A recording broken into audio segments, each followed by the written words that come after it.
Hour one book, ఒక గంటలో ఒక పుస్తకం అనే సిరీస్కి మిమ్మల్ని ప్రేమతో ఆహ్వానిస్తూ ఉన్నాను. ఈరోజు మనం ఎఫ్ఎస్సి పత్రికని ధ్యానించుకోబోతున్నాం. దానికి ముందుగా దేవుని వాక్యాన్ని చదువుకుందాం. ఎఫ్ఎస్సీలకు రాసిన పత్రిక మొదటి అధ్యాయము మొదటి 2 వచనాలు అందరం కలిసి చదువుకుందాం. ఎఫ్ఎస్సి పత్రిక మొదటి అధ్యాయము మొదటి 2 వచనాలు. దేవుని చిత్తము వలన క్రీస్తు యేసు అపోస్తులుడైన పౌలు ఎఫెస్సులో ఉన్న పరిశుద్ధులను క్రీస్తు యేసునందు విశ్వాసులైన వారికి శుభమని చెప్పి వ్రాయున్నది. మన తండ్రి అయిన దేవుని నుండి ప్రభు అయిన యేసు క్రీస్తు నుండి మీకు కృపయు సమాధానము కలుగునుగాక. కళ్ళు వంచండి, ప్రార్థన చేసుకుందాం. ప్రేమగల మా తండ్రి, ఈ రాత్రి వేళ ఏర్పాటు చేయబడిన బైబిల్ స్టడీని బట్టి వందనాలు. క్రొత్త నిబంధన గ్రంథంలో ఎఫ్ఎస్సి పత్రికని మేము అధ్యయనం చేయబోతూ ఉండగా ఈ సమయం మాకు దీవెనకరంగా చేయండి. ఈ పుస్తకాన్ని అర్థం చేసుకునే జ్ఞానం పరిశుద్ధాత్మదేవ మీరే మాకు అనుగ్రహించండి. నిలవబడిన మీ దాసుడు బలహీనుడు, మీరే బలపరచండి, పరిశుద్ధపరచండి. మీ రక్తంతో కడిగి శుద్ధి చేసి యోగ్యమైన పాత్రగా మీ సేవకుడిని వాడుకోమని యూట్యూబ్లో వీక్షిస్తున్న వారికి కూడా ఈ బైబిల్ స్టడీ దీవెనకరంగా చేయండి. చేరి వచ్చిన ప్రతి బిడ్డను బట్టి వందనాలు చెల్లిస్తూ యేసు నామములో అడుగుతున్నాం తండ్రి, ఆమేన్. దేవునికి స్తోత్రం. ఎఫ్ఎస్సి పత్రిక, ఈ పత్రికలోకి మనం వెళ్ళే ముందు చరపత్రికల గురించి మనం తెలుసుకోవాలి. హెడింగ్ పెట్టుకోండి, చరపత్రికలు. అపోస్తలుడైనటువంటి పౌలు రోమ్ అనేటువంటి చెరసాలలో ఉండి 4 పత్రికలు రాశాడు. ఆ 4 పత్రికల్ని చరపత్రికలు అంటారు. ఏమంటారు? చరపత్రికలు. ఎందుకు? చెరసాలలో ఉండి రాశాడు కాబట్టి ఆ పత్రికల్ని ఏమని పిలిచారు? చరపత్రికలు. చరపత్రికలు ఎన్ని? అవి ఏవంటే 4. మొదటిది ఎఫ్ఎస్సి పత్రిక,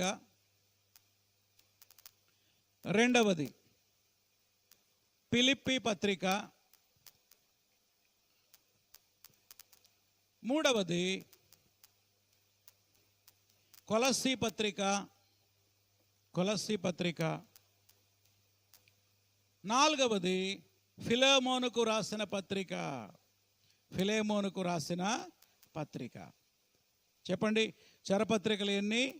4. మొదటిది ఎఫ్ఎస్సి, 2 ఫిలిప్పీ, 3 కొలస్సీ, 4వది ఫిలెమోను.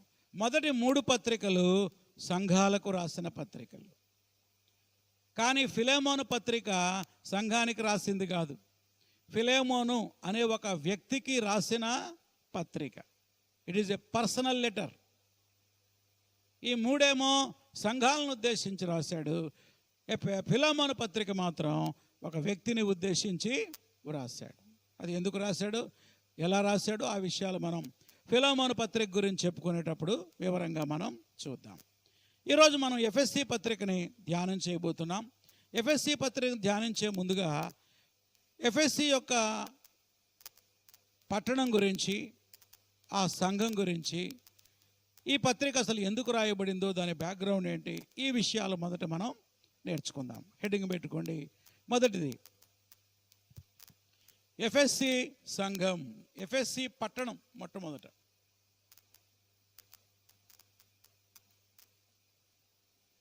మొదటిది ఏంటి? ఎఫ్ఎస్సి పట్టణం. ఎఫ్ఎస్సి పట్టణం గురించి మనం ఆలోచన చేస్తే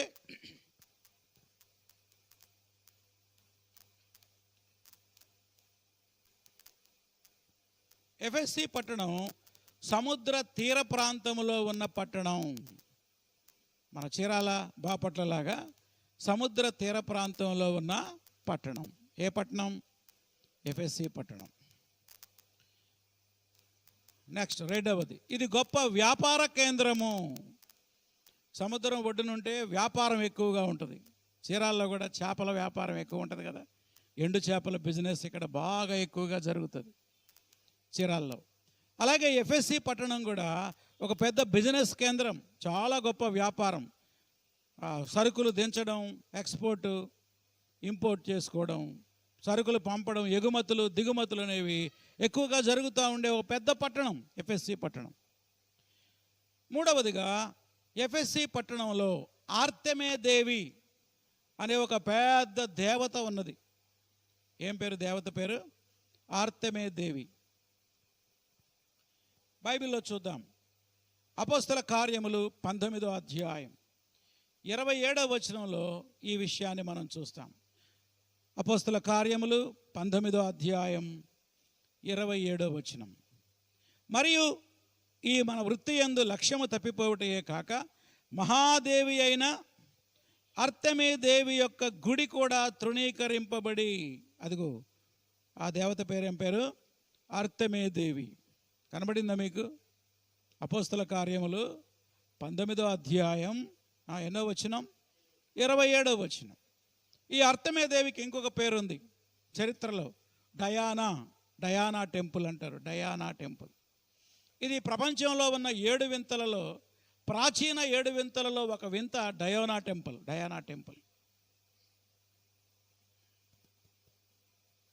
కనుక ఎఫ్ఎస్సి ప్రజలు ఎక్కువగా విగ్రహారాధికులు.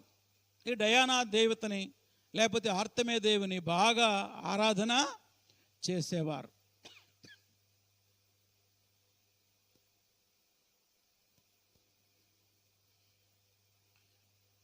ఆశ్చర్యం ఏంటంటే ఈ విగ్రహారాధన కూడిన పట్టణంలో దేవుని కృపను బట్టి ఒక సమాజ మందిరం కూడా ఉన్నది.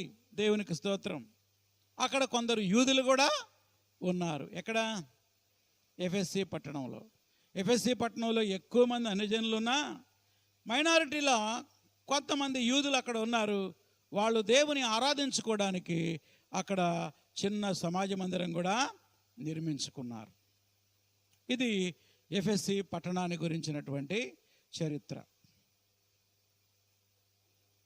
రెండవది ఎఫ్ఎస్సి సంఘ స్థాపన.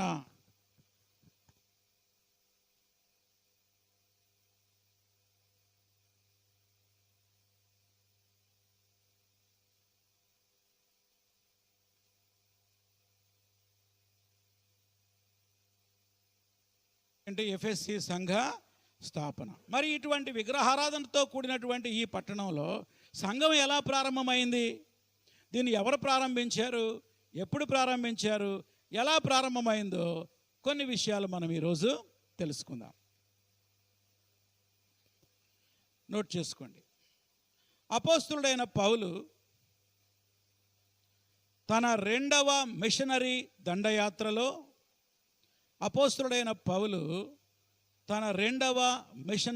దండయాత్రలో దండయాత్ర చివరిలో ఎఫెస్సుని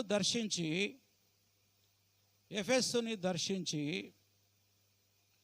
యేసే క్రీస్తుని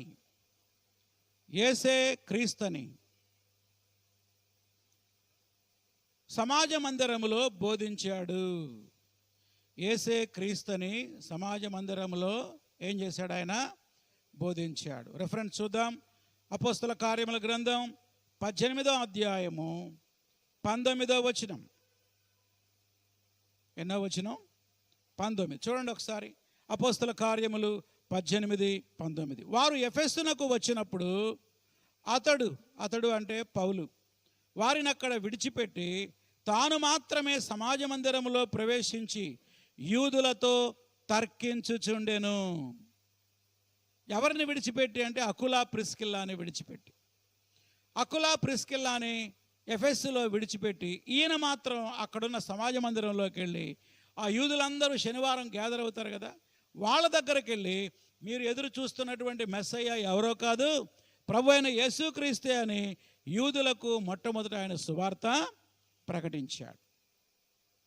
నెక్స్ట్ 2, అకులా ప్రిస్కిల్లా అక్కడనే ఉండి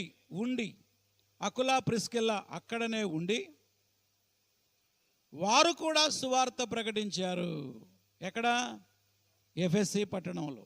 అకులా ప్రిస్కిల్లా అక్కడనే ఉండి వారు కూడా సువార్తను ప్రకటించారు. నెక్స్ట్ 3వ అంశం. అపోస్తల కార్యములు 18:24లో 3వ మాట. అపోస్తల కార్యములు 18:24లో ఎఫెస్సికి అపోల్లో అనే ఒక దైవ సేవకుడు. ఏం పేరు అతని పేరు? అపోల్లో అనేటువంటి దైవజనుడు వచ్చి సువార్తను ప్రకటించాడు. ఎక్కడ? ఎఫెసీలో. రెఫరెన్స్ రాసుకున్నారా? అపోస్తల కార్యములు 18వ అధ్యాయం 8వ వచనం, 24వ వచనం చూడండి. అలెగ్జాంద్రియా వాడైన అపోల్లో అను ఒక యూదుడు ఎఫెసునకు వచ్చెను. చూసారా దేవుడు సేవకుల్ని ఎలా తీసుకొస్తున్నాడు? మొట్టమొదట పౌలు గారిని తీసుకొచ్చాడు, తర్వాత అకులా ప్రిస్కిల్లా, తర్వాత మూడవదిగా అపోల్లో. 24తో పాటు 28 కూడా రాసుకోండి. 28 యేసే క్రీస్తుని లేఖనముల ద్వారా అతడు దృష్టాంతపరిచి యూదుల వాదమును బహిరంగంగాను గట్టిగాను ఏం చేశాడు? ఖండించుచు వచ్చెను. ఆ రీతిగా ఎఫెసీ సంఘం పౌలు గారి ద్వారా ప్రారంభించబడింది. ఇక్కడ సువార్త ప్రకటనలో దేవుడు ముగ్గురిని వాడుకున్నాడు. ఎవరెవరు? పౌలు, రెండవది ఒక జంట అకులా ప్రిస్కిల్లా, మూడవది యవనస్తుడైనటువంటి అపోల్లో. తర్వాత ఏం జరిగిందో ఇప్పుడు మనం చూద్దాం. 4వ అంశం, పౌలు తన 3వ మిషనరీ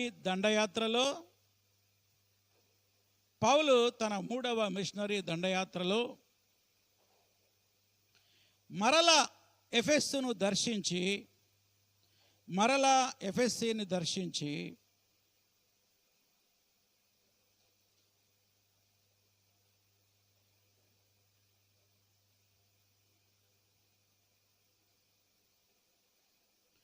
అన్యజనులకు సువార్తను ప్రకటించాడు.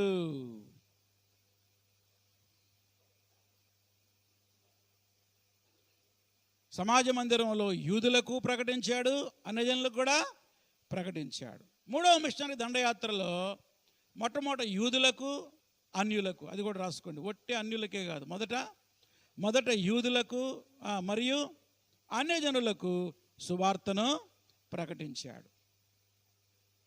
ఈ చరిత్ర అంతా కూడా 19వ అధ్యాయంలో రాయబడింది.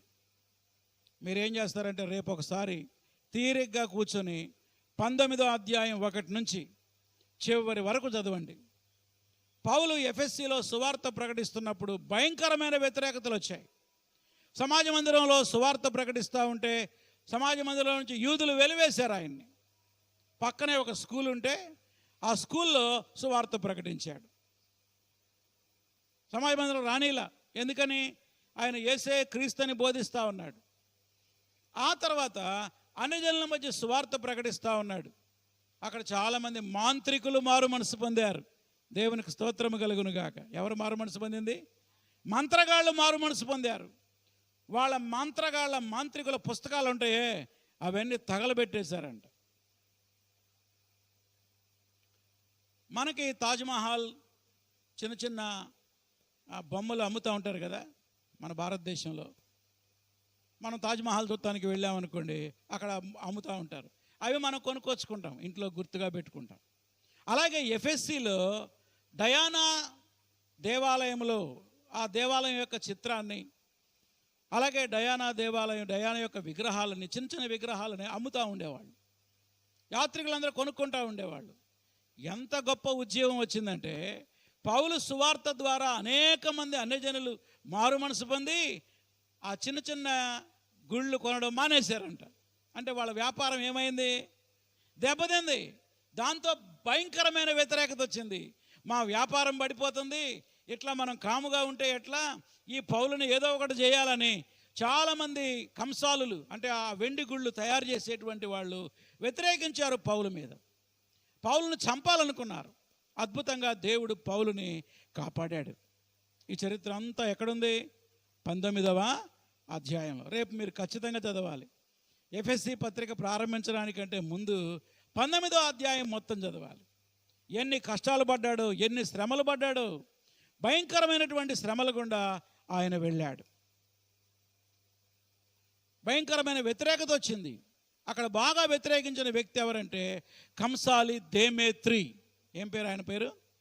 దేమేత్రి. రాసుకోండి ఈ మాట. కంసాలి దేమేత్రి ద్వారా ఘోరమైన వ్యతిరేకత పౌలుకు వచ్చినది. ఘోరమైన వ్యతిరేకత పౌలుకి వచ్చింది. చూడండి దేమేత్రి ఏమంటున్నాడు.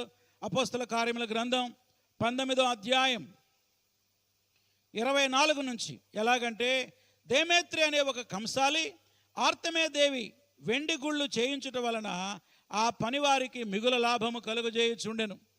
వీడు బాగా గుళ్ళు తయారు చేసి అమ్ముతా చాలా లాభం పొందుతున్నాడు. ఎవరు పేరు చెప్పాలా? దేమేత్రి. అప్పుడు అందరిని గ్యాదర్ చేసి అంటున్నాడు 25వ వచనం, అతడు వారిని అట్టి పనులు చేయ ఇతరులను గుంపు కూర్చి, అయ్యలారా, ఈ పని వలన మనకు జీవనం బాగా జరుగుతుంది. అయితే చేతులతో చేయబడినవి దేవతలు కావని ఈ పౌలు చెప్పి ఎఫెస్సీలో మాత్రమే కాదు దాదాపు ఆసియా అంతటా బహుజనాన్ని ఒప్పించి త్రిప్పి ఉన్న సంగతి మీరు చూచారు. ఈ మన వృత్తి యందు లక్ష్యము తప్పిపోతూ ఉంది.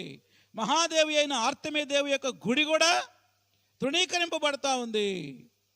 ఈమె గొప్పతనం తొలగిపోవునమనని నాకు భయమేస్తుందని ప్రజల్ని రెచ్చగొట్టాడు పౌలు మీదకి. అందరూ కూడా రౌద్రంతో కోపం వచ్చింది. అంటే వాళ్ళ జీవనాధారం పోయింది. ఆర్తమే దేవి గుడి తృణీకరించబడతా ఉంది. చివరికి పూర్తిగా పోయిద్దేమో నాకు భయం వేస్తుంది. ఏదో ఒకటి చేయాల్సిందే, మనం పౌలుని ఏదో ఒకటి చేయాల్సిందేనని ప్రజల్ని బాగా రెచ్చగొట్టాడు ఈ కంసాలి. ఏం పేరు అతని పేరు? దేమేత్రి. ఆ రీతిగా ఘోరమైనటువంటి వ్యతిరేకత మరి పౌలు మీదకి వచ్చింది. అయినా పౌలు భయపడలేదు. దేవుని కృపను బట్టి అనేక మంది అన్యజనులు మారు మనసు పొందారు, దేవుని బిడ్డలుగా మారారు. ఆ రీతిగా అక్కడ సంఘం ప్రారంభించబడింది. కనుక ఎఫెస్సీ సంఘ చరిత్ర ఎక్కడ చదవచ్చు మనం? అపోస్తల కార్యముల గ్రంథం ఎన్నో అధ్యాయం? 19వ అధ్యాయం. ఇక మూడో విషయాన్ని మనం చూద్దాం. ఒకటి ఎఫెస్సీ పట్టణం గురించి చూసాం మనం. రెండోది ఎఫెస్సీ సంఘం యొక్క స్థాపన గురించి మనం చూసాం. ఇప్పుడు మూడవది పత్రిక వ్రాయబడిన ఉద్దేశం, పర్పస్ ఆఫ్ ద లెటర్.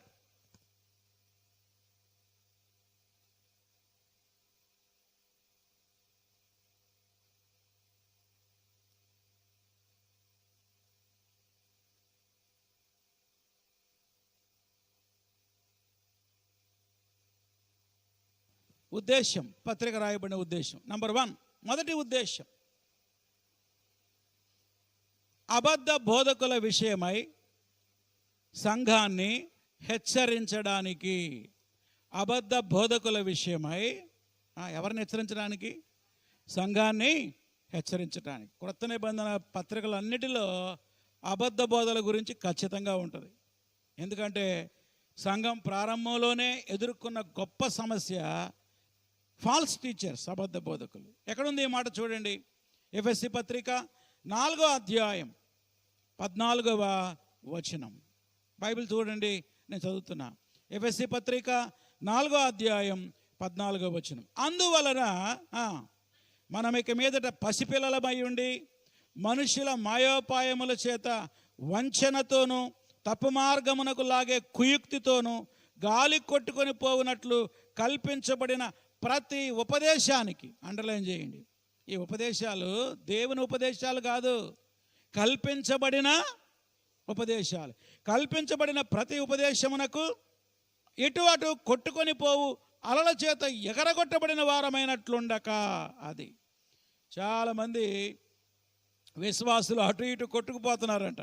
పౌలేమో ఇట్లా చెప్పాడు, వీళ్ళేంది ఇట్లా చెబుతున్నారు, ఇది కరెక్టా అది కరెక్టా, ఇదే కరెక్టేమో అని కొంతమంది అబద్ధ బోధకుల ఉపదేశాలకి వెళ్ళిపోతున్నారు.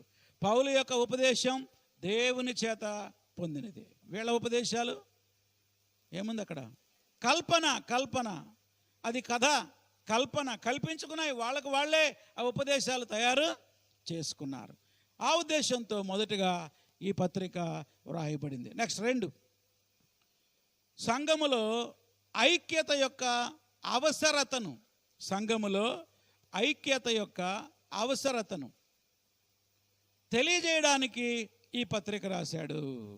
సంఘ విశ్వాసుల మధ్య ఐక్యత ఎంత అవసరమో ఎఫెస్సీ పత్రిక చదివితే మనకు అర్థమైంది. ఏ పత్రిక?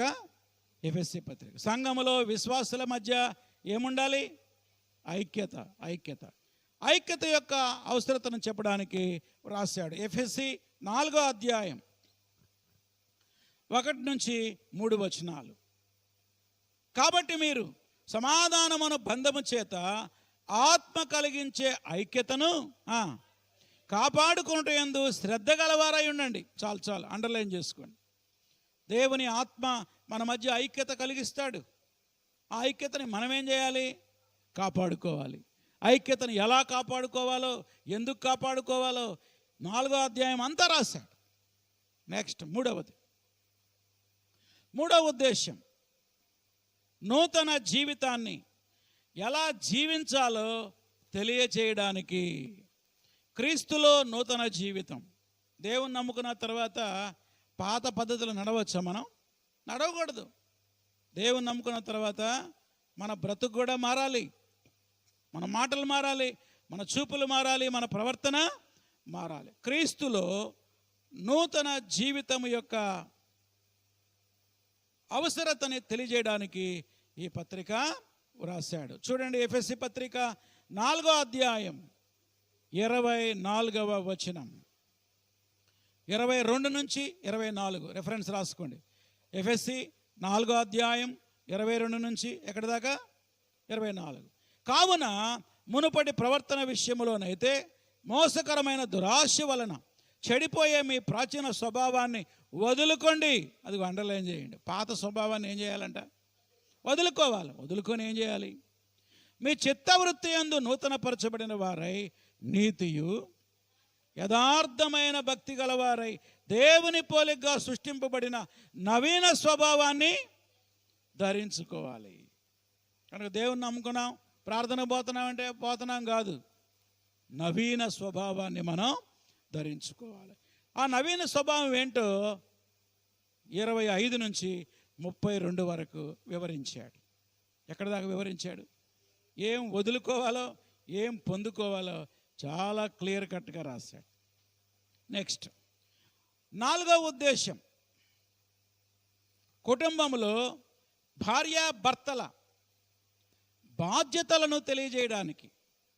కుటుంబంలో భార్యాభర్తల బాధ్యతలు, భర్త ఎలా ఉండాలి, భార్య ఎలా ఉండాలి, పిల్లల్ని ఎలా పెంచాలి, అన్ని విషయాలు కూడా కుటుంబ సభ్యుల యొక్క ఒక్కొక్కరి బాధ్యతని తెలియజేయడానికి పౌలు ఈ ఉత్తరాన్ని రాశాడు. ఎక్కడి నుంచి ఎక్కడి దాకా అంటే ఎఫెసీ పత్రిక 5వ అధ్యాయం 22వ వచనం నుండి 6వ అధ్యాయం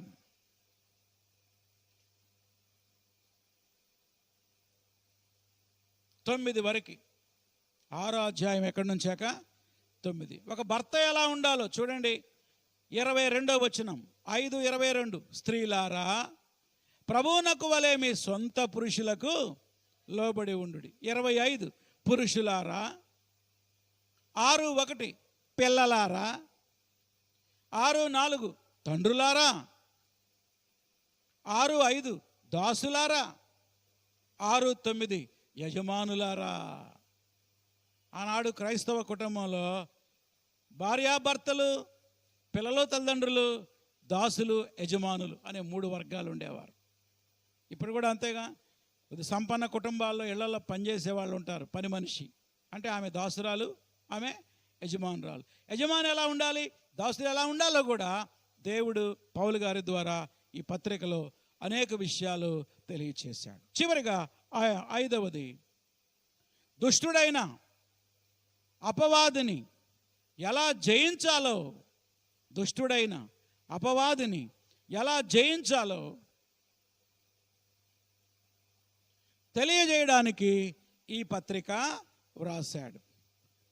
6వ అధ్యాయం 10వ వచనం నుండి 6వ అధ్యాయం 10వ వచనం నుండి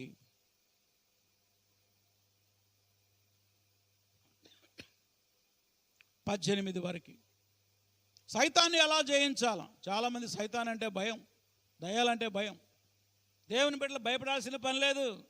సైతాన్తో ఎలా పోరాటం చేయాలో, దుష్టుని ఎలా జయించాలో చాలా క్లియర్గా పౌలు గారు పరిశుద్ధాత్మ ప్రేరేపణతో ఈ పత్రికలో వ్రాశాడు. ఈ 5 ఉద్దేశాలతో ఈ పత్రిక వ్రాయబడింది. చెప్తారా 5 ఏంటో? పర్లేదు, సూచి చెప్పండి. నంబర్ 1, అబద్ధ బోధలను ఖండించడానికి. 2, ఐక్యత గురించి చెప్పడానికి. 3, నూతన జీవితం గురించి చెప్పడానికి. 4, కుటుంబ సభ్యుల బాధ్యతలను తెలియడానికి.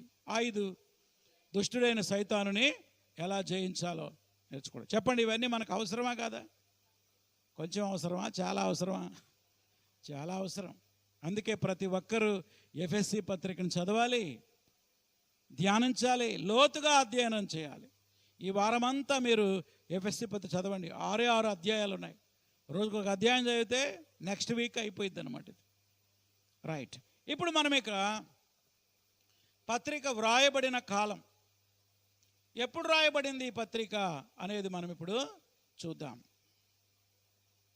చరపత్రికలు అన్నీ కూడా ఒకే టైంలో రాయబడ్డాయి, 1 or 2 years గ్యాప్లో.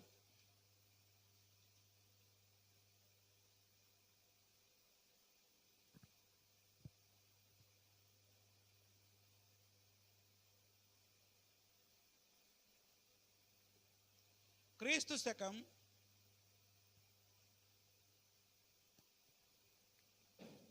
60 నుండి 62 సంవత్సరాల మధ్య కాలంలో ఈ పత్రిక వ్రాయబడినది. 60 నుండి 62 సంవత్సరాల మధ్య కాలంలో ఈ పత్రిక వ్రాయబడింది. చరపత్రికలు గుర్తున్నాయా? ఏమేంటి? ఎఫెసీ, ఫిలిప్పీ, కొలస్సీ, ఫిలోమోను. 4 పత్రికలు కూడా ఇదే టైం లైన్లో వ్రాయబడ్డాయి. నెక్స్ట్, గ్రంథ విభజన.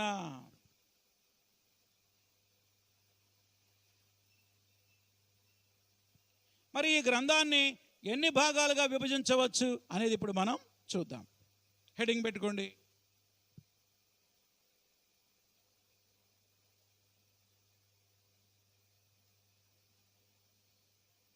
గ్రంథ విభజన. ఈ గ్రంథాన్ని మేజర్గా 2 భాగాలుగా విభజించవచ్చు. ఇదిగో ఇలా మధ్యలో ఒక అటగీత పెట్టుకోండి. నంబర్ 1,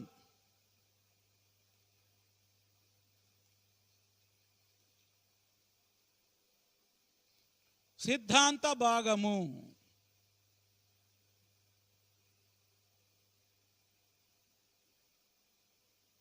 ఒకటి నుంచి 3 అధ్యాయాలు.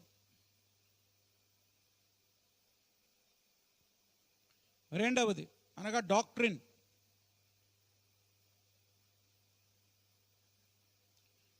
రెండవది క్రైస్తవ నడవడిక.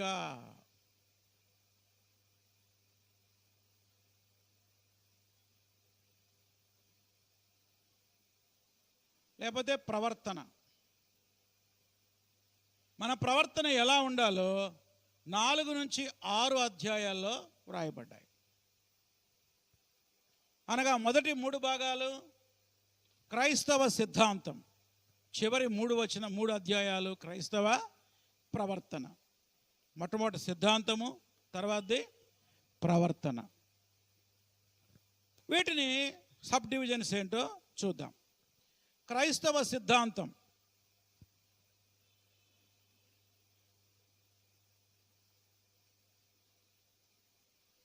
దీనిలో 1, క్రీస్తులో ఐశ్వర్యం. క్రీస్తులో మన ఐశ్వర్యం. క్రీస్తులో మన ఐశ్వర్యం గురించి 1వ అధ్యాయం 1 నుంచి 14 వచనాల్లో రాయబడింది. నెక్స్ట్, నంబర్ 2, పౌలు చేసిన ప్రార్థన.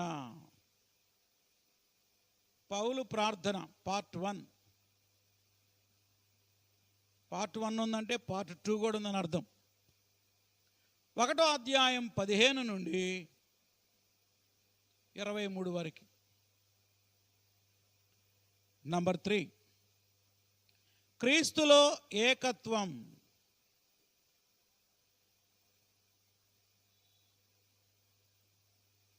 క్రీస్తులో ఏకత్వం 2వ అధ్యాయం 1 నుంచి 22 వరకు. 4,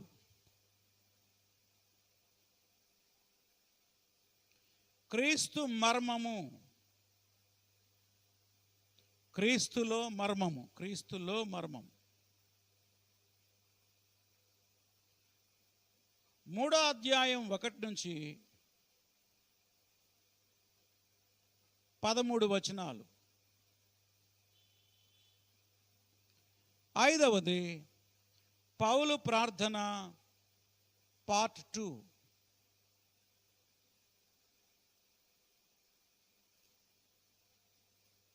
3వ అధ్యాయం 14 నుండి 21 వరకు.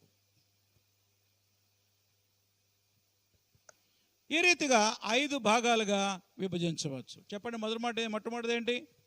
క్రీస్తులో మన ఐశ్వర్యం. ఐశ్వర్యం అంటే భవనాలు, కార్లు కాదండు.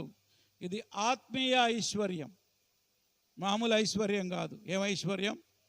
ఆత్మీయ ఐశ్వర్యం, స్పిరిచువల్ రిచ్నెస్. 2వది పౌలు ప్రార్థన పార్ట్ 1. 3వది క్రీస్తులో ఏకత్వం. క్రీస్తులో ఏంటి? క్రీస్తులో అందరూ ఒకటే, ఎవరు ఎక్కువ ఎవరు తక్కువ అని లేనే లేదు. ఆ తర్వాత క్రీస్తు మర్మము. క్రీస్తులో ఒక మర్మం ఉన్నది.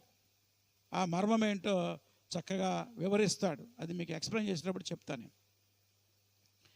చివరిగా పౌలు కూడా 2వసారి ఈ సంఘం కొరకు ప్రార్థన చేస్తాడు. ఇక ఇటువైపు వద్దాం. క్రైస్తవ నడవడిక 1. సంఘములో ఐక్యత.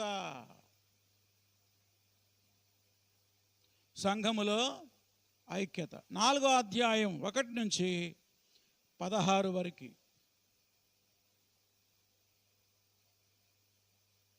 నంబర్ 2, క్రీస్తులో నూతన జీవితం.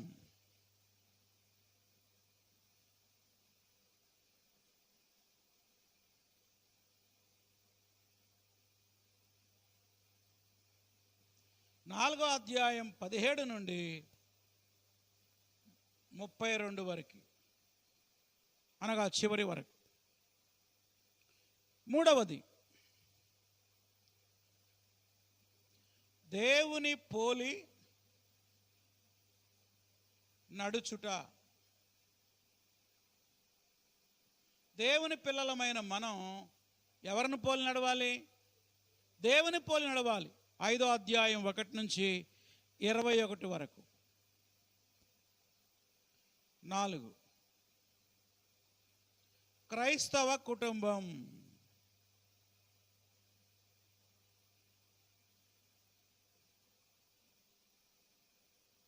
5వ అధ్యాయం 22 నుంచి 6వ అధ్యాయం 9 వరకు.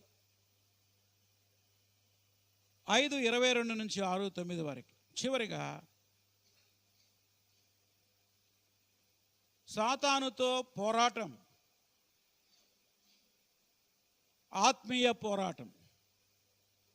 6:10 నుండి చివరి వరకు 24 వరకు.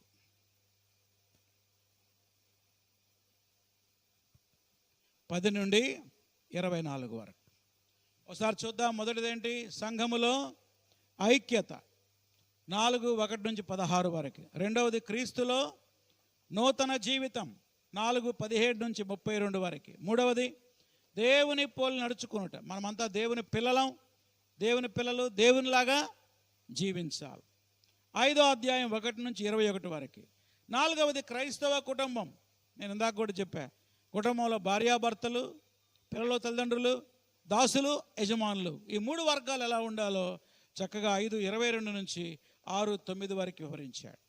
చివరిగా ఆత్మీయ పోరాటం, సైతానుతో పోరాటం. 6వ అధ్యాయం 10 నుండి 24 వచనాలు. చాలా ఈజీగా అర్థమయ్యేటువంటి పుస్తకం ఎఫెసీ పత్రిక.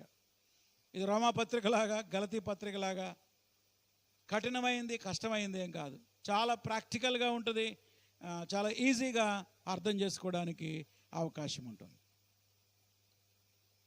ఇది గ్రంథ విభజన.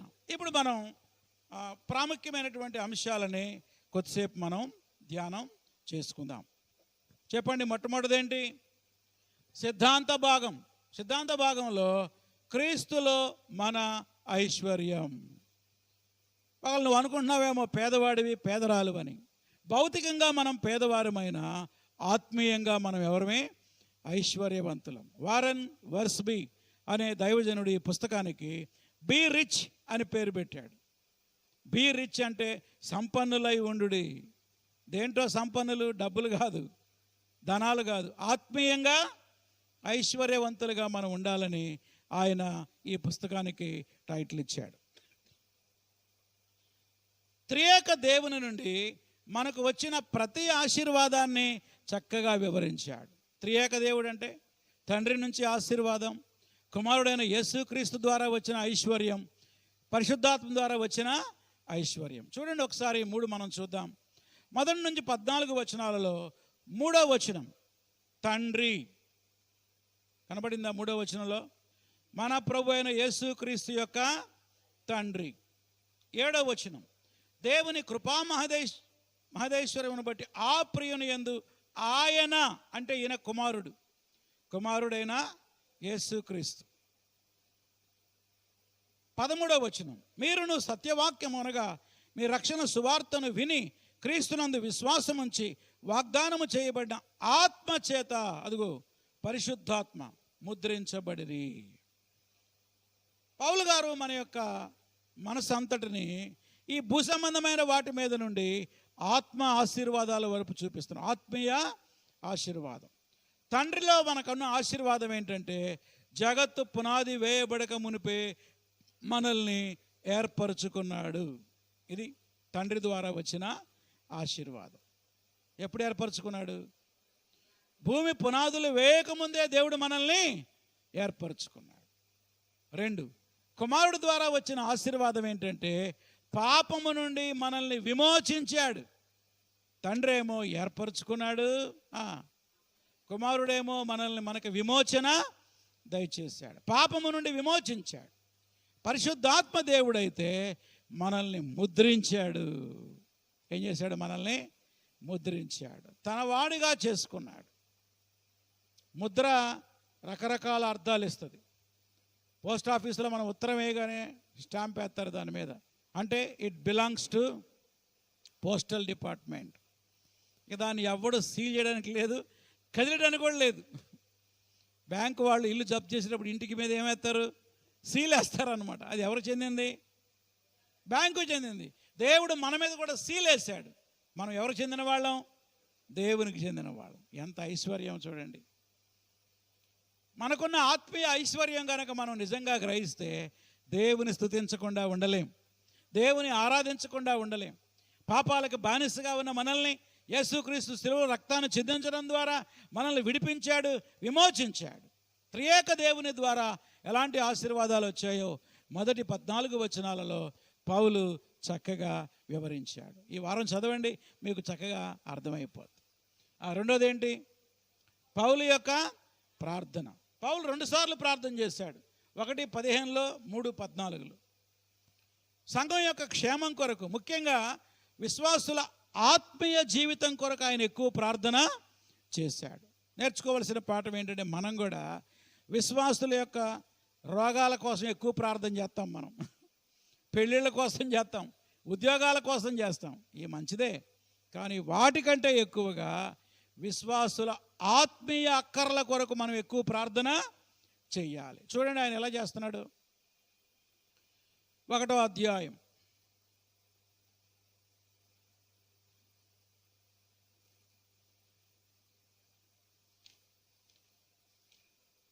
15వ వచనం నుండి ఆయన ప్రార్థన మనం చూస్తాం.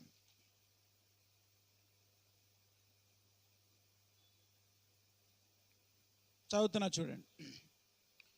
ఈ హేతువు చేత ప్రభు అయిన యేసునందలి మీ విశ్వాసాన్ని గూర్చి పరిశుద్ధులందరిలా మీరు చూపుతున్న విశ్వాసమును గూర్చి నేను విన్నప్పటి నుంచి మీ విషయమై మానక దేవునికి కృతజ్ఞతాస్తుతులు చెల్లిస్తున్నాను. అండర్లైన్ చేసుకోండి. ఎఫెసీ సంఘ విశ్వాసులను బట్టి దేవునికి ఏం చెల్లిస్తున్నాడు? ఆయన కృతజ్ఞతాస్తుతులు చెల్లిస్తున్నాడు. మరి ఏమని ప్రార్థన చేస్తున్నాడు? 3వ అధ్యాయంలోకి రండి. 14వ వచనం.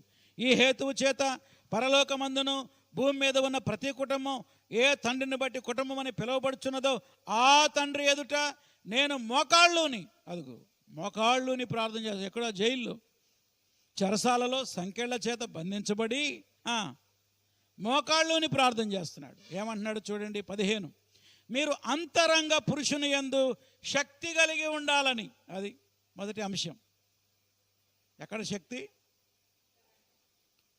ఆయన ఆత్మ వలన బలపరచబడాలని, క్రీస్తు మీ హృదయాల్లో విశ్వాసం ద్వారా నివసించాలని, దేవుని ప్రేమ యొక్క వెడల్పు పొడుగు లోతు ఎంత ఎత్తో గ్రహించాలని నేను మీ కొరకు ప్రార్థన చేస్తున్నాను. ఎక్కడ కూడా ఒక్క భౌతిక ఆశీర్వాదం కూడా ఉండదు ఇక్కడ. కనుక మనం సంఘములో విశ్వాసుల కొరకు వాళ్ళు ఆత్మీయంగా ఎదగాలని ఎక్కువ మనం ప్రార్థన చేయాలి. ఆయన చేసిన ప్రార్థన చేసి చివరిలో విశ్వాసంతో ఒక గొప్ప మాట చెప్పాడు. చూడండి 3వ అధ్యాయం 21వ వచనం, 20-21. మనలో కార్యసాధకమైన తన శక్తి చొప్పున మనము అడుగువాడన్నిటికంటేను, తర్వాత ఏముంది, ఊహించువాడన్నిటికంటేను అత్యధికముగా చేయ శక్తి గల దేవుడు. ఎంత నమ్మకం అండి! దీని మీదే నేను ఆ పాట రాసింది. అడుగు వాటి కంటే ఊహించు వాటి కంటే అధికముగా చేయగల నా యేసయ్యా, అత్యధికముగా చేయగల నా యేసయ్యా. దేవునికి స్తోత్రం. ఈ వచనం మీద ఆ పల్లవి రాశాను అన్నమాట. మన దేవుడు ఎవరు? అడుగు వాటి కంటే ఊహించు వాటి కంటే అత్యధికంగా చేసే దేవుడు. తర్వాత క్రీస్తులో ఏకత్వం. క్రీస్తులో మనం అందరం ఏకత్వం. ఎఫెసు సంఘంలో 2 రకాలు ఉన్నారు. యూదుల్లో నుంచి రక్షింపబడ్డ వాళ్ళు కొందరు, అన్యజనుల రక్షింపబడ్డ వాళ్ళు మరికొందరు. యూదులు ఏమనుకుంటున్నారంటే యేసు మా వంశంలో మా జాతిలో పుట్టాడు కాబట్టి మేము కొంచెం ఎక్కువ అనుకుంటున్నారు. అన్యులను తక్కువగా భావిస్తున్నారు. పౌలు అంటాడు లేదు, క్రియల వలన కాదు మనకు రక్షణ పొందింది, కృప ద్వారానే మనం రక్షణ పొందాం. మన రక్షణ పొందడానికి కారణం మనం ఏదో మంచి పనులు చేసామని మనకు రక్షణ రాలా. దేవుని కృప వల్లనే మనం ఏం పొందుకున్నాం? రక్షణ పొందుకున్నాం. కాబట్టి క్రీస్తులో ఏ భేదము లేదు. దాసుడని స్వతంత్రుడని భేదం లేదు, పురుషుడని స్త్రీ అని భేదం లేదు. అందరం కూడా క్రీస్తులో ఒక్కటిగా ఉన్నాం అన్న సత్యాన్ని 2వ అధ్యాయం 1-22 వచనాల్లో తెలియజేస్తాడు. 4వది క్రీస్తు మర్మము. అప్పుడప్పుడు చెప్తూ ఉంటారు, ఒక చోట మీటింగ్స్కి వెళ్ళి, అబ్బా ఏం మర్మాలు చెప్పాడండి ఈ పాస్టర్ గారు అంటారు. ఏం మర్మాలు చెప్పారని. ఇంతకీ మర్మం అంటే ఏంటి? మర్మము అంటే ఏంటో వారెన్ వెస్బీ ఒక రిఫరెన్స్ చెప్పాడు, ఒక అర్థం చెప్పాడు. చెప్తా, రాసుకోండి. మర్మము అనగా,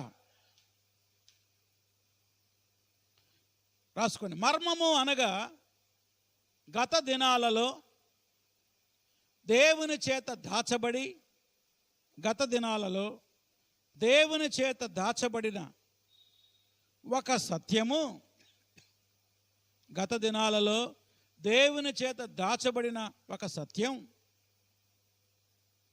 ఇప్పుడు ఆయన కుటుంబములో, ఆయన కుటుంబం అంటే సంఘం, ఆయన కుటుంబములో బయల్పరచబడుట. చాలా కాలంగా దాచబడిన సత్యం ఇప్పుడు సంఘానికి బయలుపరచడమే మర్మం. పాత నిబంధన భక్తులకి ఈ మర్మం బయలుపరచబడలా. క్రొత్త నిబంధన విశ్వాసులమైన మనకి ఈ మర్మం బయలుపరచబడింది. ఏమిటి ఆ మర్మం? ఆ మర్మం ఏంటో చెప్తాను, నోట్ చేసుకోండి. పౌలు చెప్తా ఉన్నాడు ఏమిటి ఆ మర్మం. 6వ వచనం, ఎఫెసీ పత్రిక 3వ అధ్యాయము 6వ వచనం. ఈ మర్మం ఏదనగా, బైబిల్ చూస్తున్నారా? ఈ మర్మము ఏదనగా చెప్తున్నాడు. ఏమిటి ఆ మర్మం? అన్యజనులు సువార్త వలన క్రీస్తు యేసునందు యూదులతో పాటు సమాన వారసులు. హల్లెలూయా. వాళ్ళు అన్యులైనా ఈ సువార్తను నమ్మటం వల్ల యూదులతో ఏమయ్యారు? సమాన వారసులయ్యారు. ఇక భేదమేమీ లేదు. ఇంకా గొప్ప మాటలు ఉన్నాయి అక్కడ. అన్యజనులు సువార్త వలన క్రీస్తు యేసునందు యూదులతో పాటు సమాన వారసులు, ఒకే శరీరం అంది సాటి అవయవాలు శరీరములో అవయవాల్లాగా మారిపోయారట. శరీరంలో అన్ని జనులు ఏమైపోయారు? ఇప్పుడు అవయవాలుగా మారిపోయారు. మూడో మాట కూడా చూడండి. వాగ్దానములో పాలువారై ఉన్నారని అనునదియే. ఒక అన్యజనుడు యేసుక్రీస్తుని నమ్ముకుంటే ఏమవుతాడు చెప్పండి? ఒకటి రాసుకోవాలి. అన్యజనులు సువార్త వలన యూదులతో పాటు అన్యజనులు సువార్త వలన యూదులతో పాటు కింద రాసుకోండి. ఒకటి, సమాన వారసులు, ఏం తక్కువేమీ కాదు. రెండు, సంఘమనే శరీరములో అవయవాలు. సంఘమనే శరీరములో అన్యజనులు కూడా ఎవరు? అవయవాలు. వీడు మన కులపోడు కాదు, వీడెవడు మాట్లాడటానికి అంటారు. అతను నీ కులం కాకపోయినా ఆయన యేసుక్రీస్తుని నమ్ముకోవడం వల్ల మన సంఘం అనే శరీరంలో ఏమయ్యాడు? ఒక అవయవంగా మారిపోయాడు. కాబట్టి ఆయన్ని ప్రత్యేకంగా చూడకూడదు, తృణీకరించకూడదు, మనతో సమానంగా చూడాలి. అర్థమవుతుందా మీకు? మూడో మాట, వాగ్దానాలలో పాలివారు. ఇశ్రాయేలుకు దేవుడు ఏదైతే వాగ్దానాలు చేశాడో వాటన్నిటికీ వీళ్ళు ఏమయ్యారు? పాలివారయ్యారు. ఈనాడు క్రైస్తవ సంఘంలో కూడా అనేక మంది రకరకాల కులాల నుండి మతాల నుండి ప్రభువుని నమ్ముకున్న వాళ్ళు ఉంటారు. వీళ్ళందరూ కూడా క్రీస్తులో ఇప్పుడు ఏమయ్యారు? అవయవాలుగా మారిపోయారు. క్రీస్తు అనే శరీరములో, క్రీస్తు శిరస్సు అయితే సంఘం శరీరం అయితే, సంఘం అనే శరీరంలో అందరూ కూడా సమానమే. అందరికీ పని ఉన్నది, అందరికీ బాధ్యత ఉన్నది. కాబట్టి ఎవరిని కూడా తృణీకరించకూడదు. ఆ మాట రాసుకోండి. ఎవరిని కూడా వాళ్ళ బ్యాక్గ్రౌండ్ని బట్టి మనం ఏం చేయకూడదు చెప్పండి? తృణీకరించకూడదు. కొంతమంది అంటారు, వీడు మనోడు కాదు అంటారు, వీళ్ళ కులం ఏంటనుకున్నా అంటారు. క్రీస్తు దగ్గరకు వచ్చిన తర్వాత నీకు ఆ ఆలోచనే రాకూడదు. ఒక వ్యక్తిని చూసినప్పుడు ఈ వ్యక్తి ప్రభువు బిడ్డ అనే మనసు మనకి రావాలి. అదిగాక ఇంకా వేరే మనసు వచ్చిందో మనం సరైన వాళ్ళం కాదన్నమాట, మనం ఇంకా సరిగ్గా మారలేదని అర్థం. తర్వాత పౌలు యొక్క ప్రార్థన. కాబట్టి క్రీస్తు మర్మం అంటే ఏంటి చెప్పండి? సువార్త వలన అన్యజనులు యూదులతో ఒకటి సమాన వారసులు, రెండు శరీరములో అవయవాలు, మూడు వాగ్దానాల్లో పాలివారు. నేర్చుకోవాల్సిన పాఠం ఏంటి? సంఘములో ఎవరిని చిన్న చూపు చూడకూడదు, ఎవరిని తృణీకరించకూడదు, అందరినీ మనం సమానంగా చూడాలి. ఇటువైపు రండిక. క్రైస్తవ ప్రవర్తన, సంఘములో ఐక్యత. 4వ అధ్యాయం 1వ వచనం చూద్దాం. 4:1. కాబట్టి సమాధానమును బంధము చేత ఆత్మ కలిగించే ఐక్యతను కాపాడుకున్నట్టు యందు శ్రద్ధ కలవాలి. ఐక్యతని దెబ్బతీయడానికి సైతాను ఎన్నో ప్రయత్నాలు చేస్తాడు. ఈ ఐక్యతని మనం ఏం చేయాలి? కాపాడుకోవడానికి ప్రయత్నం చేయాలి. సమాధానం కోసం పరిగెత్తాలి, పోరాటం కోసం కాదు పరిగెత్తేది. ఐక్యత కోసం ప్రయాసపడాలి. ఐక్యత కోసం, ఐక్యతని కాపాడుకోవడం కోసం శ్రద్ధ కలగాలి. ఎలా కాపాడుకోవాలి ఐక్యతని? ఐక్యతని కాపాడుకోవాలంటే మనలో ఏముండాలో తెలియచేశాడు. చూడండి ఏమేమి ఉండాలో. 3వ వచనం, ప్రేమ. కనబడిందా మీకు? ప్రేమతో ఒకరినొకడు సహించాలి. 2 సహనం. 3 మీరు పిలువబడిన పిలుపునకు తగినట్లుగా దీర్ఘశాంతం ఉండాలి. 4వది సంపూర్ణమైన వినయం ఉండాలి. 5వది సాత్వికం ఉండాలి. 2-3 వచనాలలో ఐక్యతను కాపాడుకోవడానికి 5 రహస్యాలు. హెడ్డింగ్ పెట్టుకోండి, ఐక్యతకు 5 రహస్యాలు. ఐక్యతను కాపాడుకోవడానికి ఎన్ని రహస్యాలు చెబుతున్నాడు? 5. అన్నీ అక్కడే ఉన్నాయి, చూసి రాసుకోండి. నంబర్ 1 ప్రేమ. మొట్టమొదటిది ఏంటి? ప్రేమ. నంబర్ 2 సహనము. సహించాలి. ఎవరన్నా ఏమన్నా అంటే కోప్పడకూడదు. ఏం చేయాలి? ఓపిక పట్టాలి. ఓపిక పట్టు, సహించు. మూడవది దీర్ఘశాంతము. మూడవది ఏంటి? దీర్ఘశాంతం. నాలుగవది సంపూర్ణమైన వినయం, అనగా పూర్తిగా మనల్ని మనం తగ్గించుకోవాలి. ఐదవది సాత్వికం. ఐదవది ఏంటి చెప్పండి? ఒకసారి చెప్తారా? ఐక్యతను కాపాడుకోవడానికి 5 సాధనాలు ఏమేంటి? ప్రేమ, రెండవది సహనము, మూడవది దీర్ఘశాంతము, నాలుగవది సంపూర్ణమైన వినయము, ఐదవది సాత్వికం. ఉన్నాయా మరివి? ఎందుకు సంఘంలో పోరాటాలు జరుగుతున్నాయి? ఎందుకు ఒకరికొకరు పడతలేదంటే ఈ 5 లేవు. ఈ 5 ఉంటే ఐక్యత ఉంటుంది. Humility is the secret of unity. ఐక్యతకు అసలైన రహస్యం మనల్ని మనం తగ్గించుకోవటమే. ఈ కొటేషన్ రాసుకోండి. Humility is the secret of unity. ఐక్యతకు అసలైన రహస్యం మనల్ని మనం తగ్గించుకోవడమే. తర్వాత విషయం చూద్దాం. రెండవది ఏంటి? క్రీస్తులో నూతన జీవితం. 4వ అధ్యాయం 17 నుంచి క్రీస్తుని నమ్ముకున్న తర్వాత ఎలా ఉండాలంటే కొన్ని వదిలిపెట్టాలి, కొన్ని పొందుకోవాలి. చూడండి ఒకసారి చూద్దాం మనం. 5వ అధ్యాయం 25వ వచనం. ఒకరికొకడు అవయవమై ఉన్నాము గనుక అబద్ధం ఆడటం మానండి, ప్రతివాడు పొరుగువానితో సత్యమే మాట్లాడాలి. అంతకుముందు అబద్ధాలు, చీటికి మాటికి అబద్ధాలు ఆడేవాళ్ళు. ఇప్పుడు ఆడకూడదు. అబద్ధం మానాలి, సత్యమే మాట్లాడాలి. 26వ వచనం కోపం మానాలి. 28వ వచనం దొంగతనం మానేయాలి, దాని స్థానంలో కష్టపడి పనిచేయాలి. 29లో దుర్భాష మానేయాలి, బూతులు మానేయాలి, దాని స్థానంలో క్షేమాభివృద్ధికరమైన మాటలు మాట్లాడాలి. 31వ వచనంలో కక్ష మానేయాలి. 32లో క్షమించడం నేర్చుకోవాలి. కక్ష కాదు, క్షమాపణ. కక్ష కాదు, ఏంటి? క్షమాపణ. ఇది నూతనమైన జీవితం. పాత జీవితంలో అబద్ధాలు, కొత్త జీవితంలో సత్యం. పాత జీవితంలో కోపం, ఇప్పుడు ఓర్పు. పాత జీవితంలో దుర్భాష, ఇప్పుడు అనుకూలమైన క్షేమాభివృద్ధి కలిగించే మాటలు. పాత జీవితంలో దొంగతనం, కొత్త జీవితంలో కష్టపడి పనిచేయడం. పాత జీవితంలో కక్ష, క్రోధం, పగ, కొత్త జీవితంలో పగ లేదు. ఏంటి?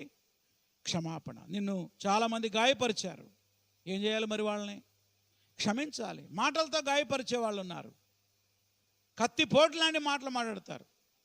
అయినా సరే మనం ఉద్యోగం చేసే చోట, మన సేవా పరిచర్యలో అలాంటి వారిని మన ఇరుగు పొరుగు వారు క్షమించాలి. క్రీస్తు ప్రేమతో క్షమించాలి. క్రీస్తులో నూతన జీవితం. మూడవది దేవుని పోలిన జీవితం. మన నడక ఎలా ఉండాలో తెలుసా? దేవుని పిల్లలం మనం, దేవుని పోలి నడుచుకోవాలి. 3 మాటలు గుర్తు చేస్తా మీకు. ఎలా నడుచుకోవాలి? 1వ వచనం 5:1 కావున మీరు ప్రియులైన పిల్లల వలె, చెప్పండి, దేవుని పోలి నడుచుకోండి. మనమంతా ఎవరి పిల్లలం? దేవుని పిల్లలం. దేవుని పిల్లలు ఎలా నడుచుకోవాలి? దేవునిలాగా నడుచుకోవాలి. దేవునిలా నడుచుకోవాలంటే 3 నడకలు ఉన్నాయి ఇక్కడ.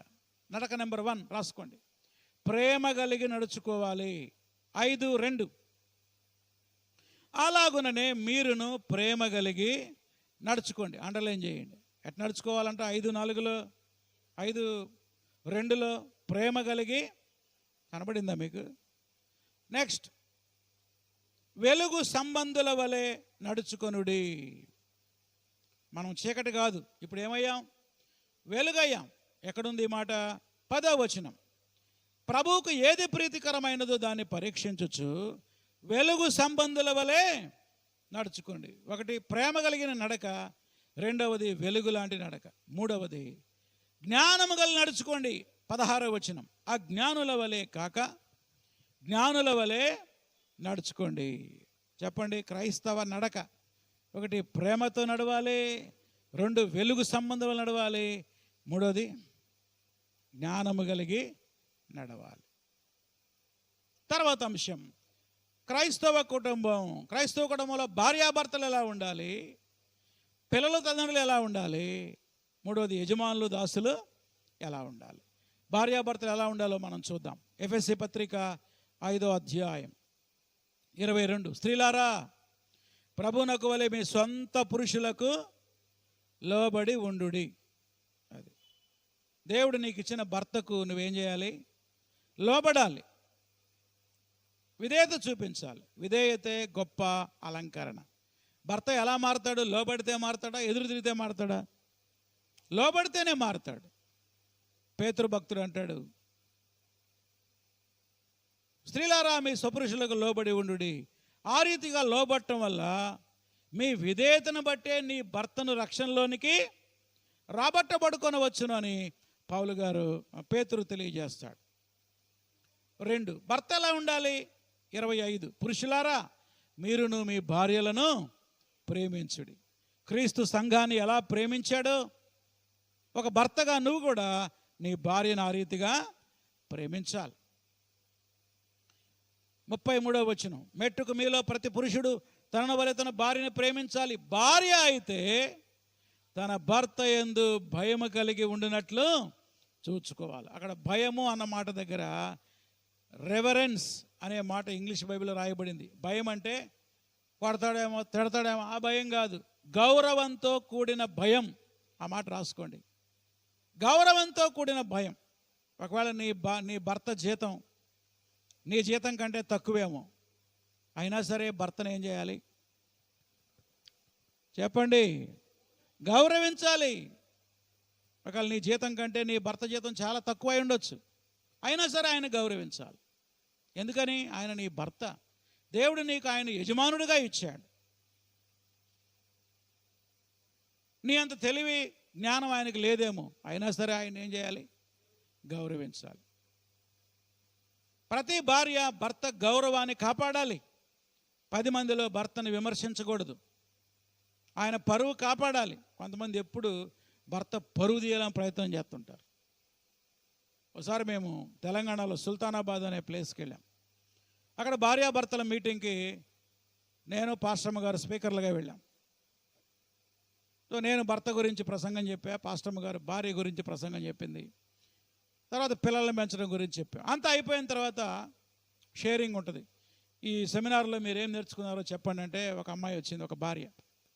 ఆమె చెప్పింది, ఈ సెమినార్కి రాకముందు నా భర్త పరువు ఎప్పుడు తీయాలా అని ఎదురు చూసేదాన్ని, ఇప్పుడు వాక్యం విన్న తర్వాత నా భర్త పరువు కాపాడాలని తీర్మానం చేసుకున్నా అన్నది. దేవునికి స్తోత్రం. ఎంత గొప్ప సాక్ష్యం. గౌరవం, గౌరవం.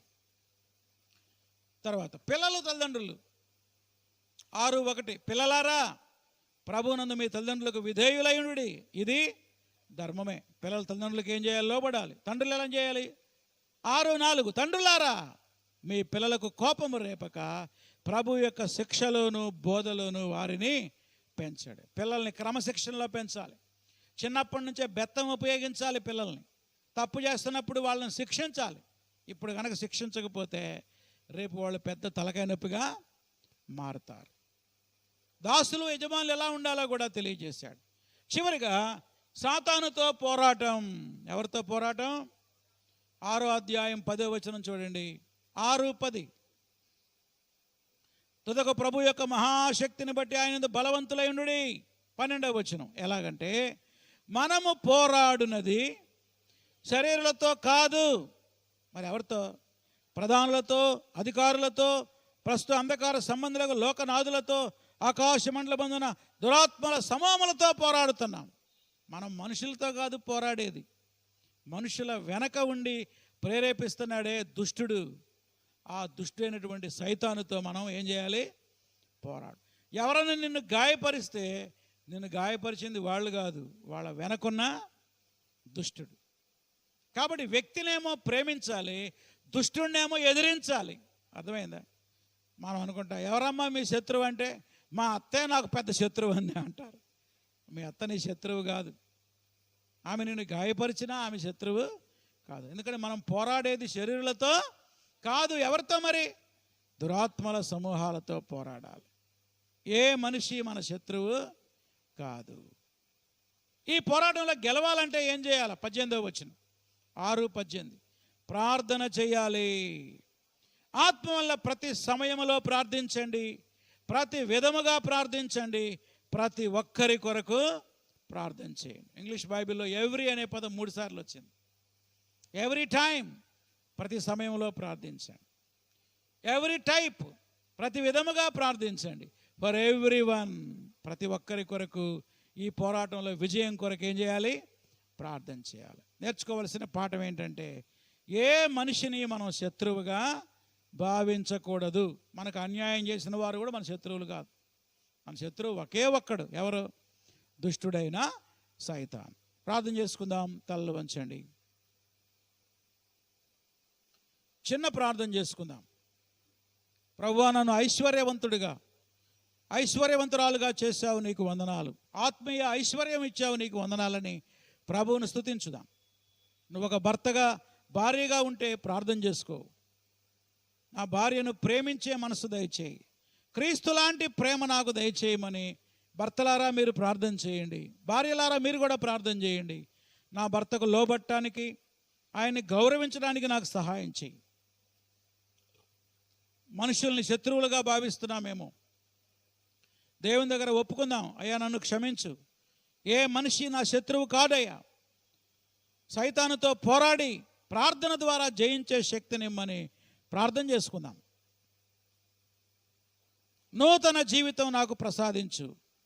ఏం విడిచిపెట్టాలో అవి విడిచిపెట్టడానికి నాకు సహాయం చేయమని ప్రార్థన చేసుకుందాం. ఐక్యతను కాపాడుకుంటానయ్యా, నన్ను నేను తగ్గించుకుంటా. నాకు దీర్ఘశాంతం, సహనం,